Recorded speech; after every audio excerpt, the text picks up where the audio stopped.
1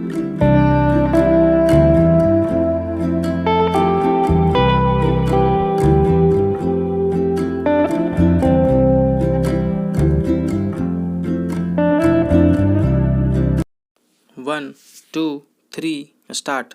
महोदय, सत्ता और समाज के संबंधों अथवा सामाजिकता के बोध की अवधारणा को पुष्ट करने में साहित्य की भूमिका सर्वाधिक महत्वपूर्ण है।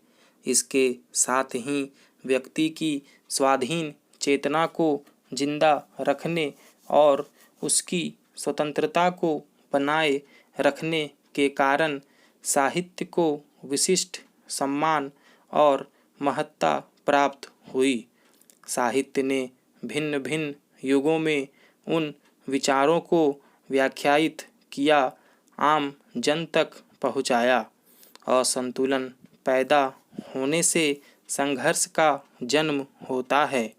17वीं सदी के बाद यूरोप के विचारक संघर्ष को ही सत्य मानकर चले और उसके समाधान को दृष्टि देते रहे।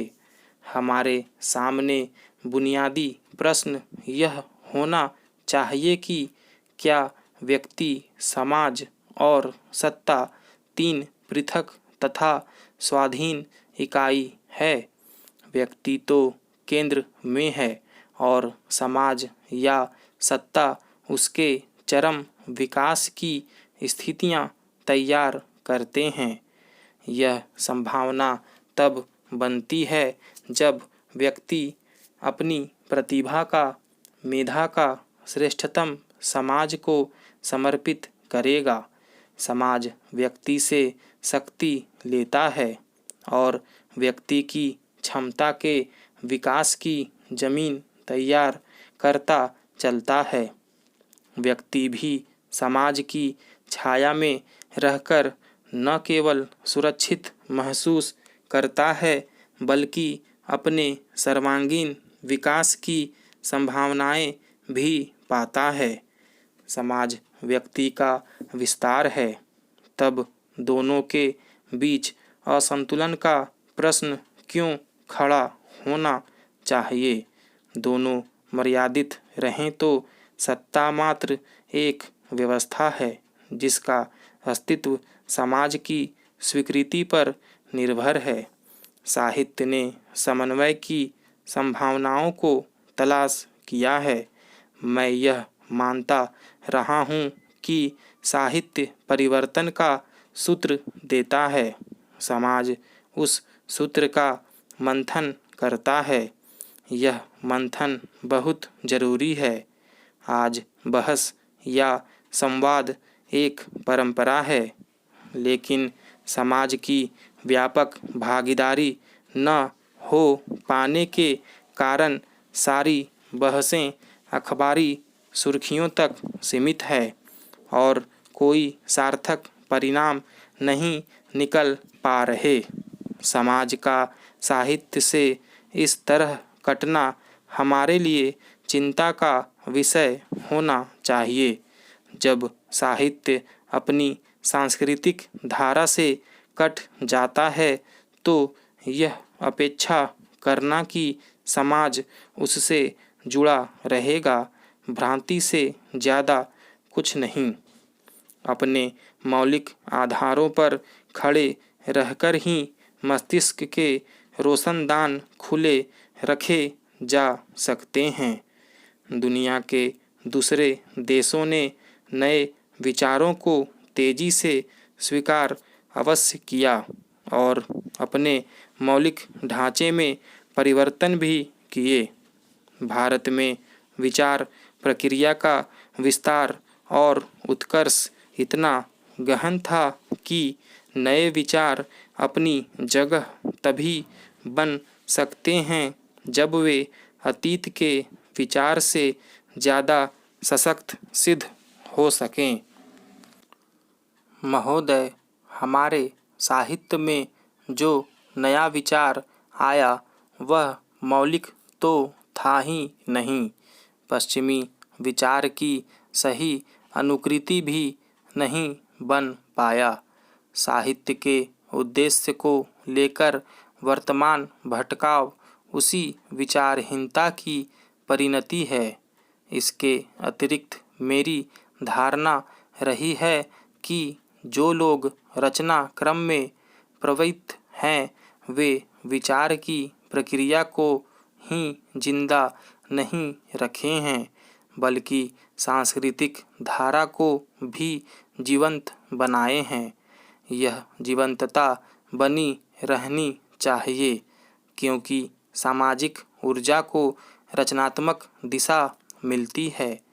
किसी वर्ग को ही समाज मान लेने की भ्रामक धारणा का शिकार हमारा साहित्य भी हुआ है।